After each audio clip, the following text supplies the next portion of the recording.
I'm with Carmit from NiCE, and NiCE just won an award, so tell us about that. Yes, we did. We just won the CX award at Enterprise Connect for our automated insight solution.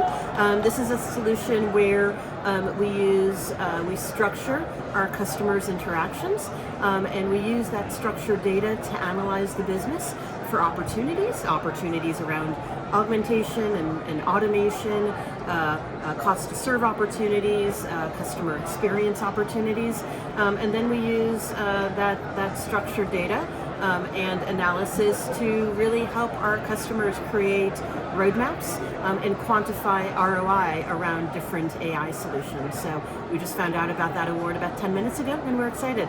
So what's an example of some of the insights that you would find? Absolutely. So we'll analyze perhaps a telecom company's interactions, and we'll identify which of their intents are primed for automation. And typically we see something around payments and auto payments as prime for inbound automation, and things like management of schedules and management of appointments as prime for proactive AI opportunities.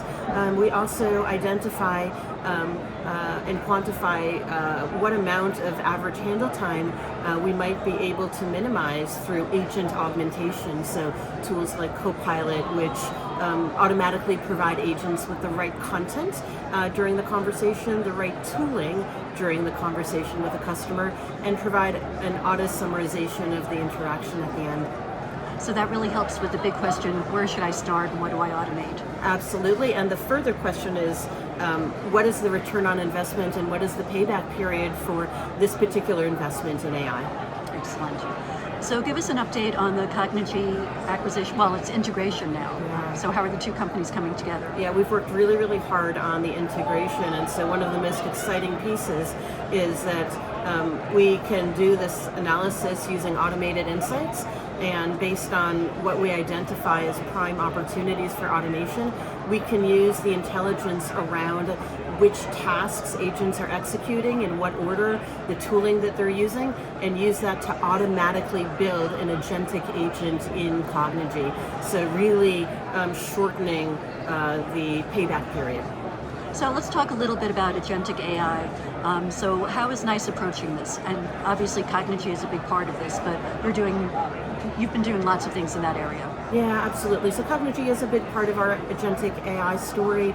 But when we look at agentic, we're really looking at what is the best solution for each use case. And in a lot of cases, it is agentic.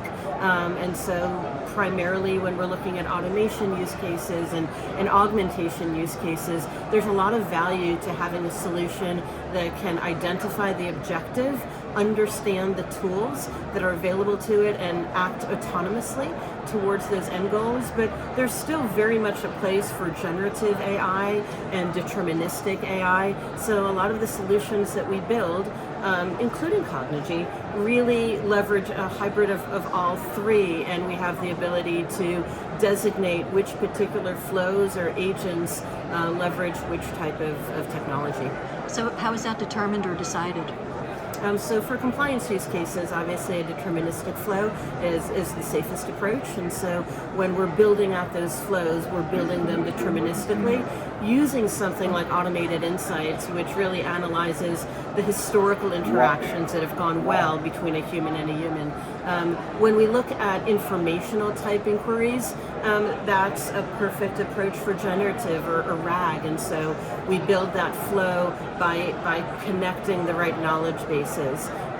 But when we're looking at transactional interactions, and perhaps agentic is the right fit for a particular use case and a particular client. So we really design it flow by flow, AI agent by AI agent, and there's a fair amount of work that we've done in terms of orchestration. So being able to hand off between an agent who's providing information about a bill and a separate AI agent that's going to help a customer actually make a payment. Okay, well thank you and congratulations on the award. Thank you so much, Blair.